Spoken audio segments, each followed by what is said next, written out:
New York میں بھی آج عید الفطر روایتی جوش و جذبے سے منائی جا رہی ہے۔ شہر کی مختلف مساجد میں نماز عید کے اجتماعات منعقد ہوئے۔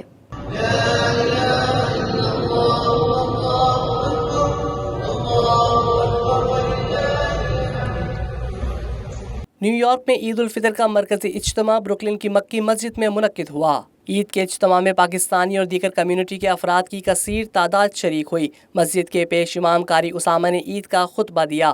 انہوں نے نمازیوں کو تلقین کی کہ رمضان المبارک کی طرح عید بھی شرعی احکامات کی روشنی میں منانی چاہیے۔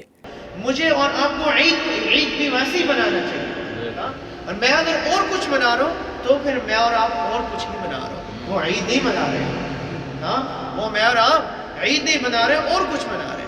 نیو یارک کے مختلف علاقوں کی مساجد میں بھی نماز عید کے اجتماعات منعقد ہوئے۔ نماز کے بعد مسلم کمیونٹی نے ایک دوسرے سے مصافحہ کیا، گلے ملے اور عید کی مبارکباد دی۔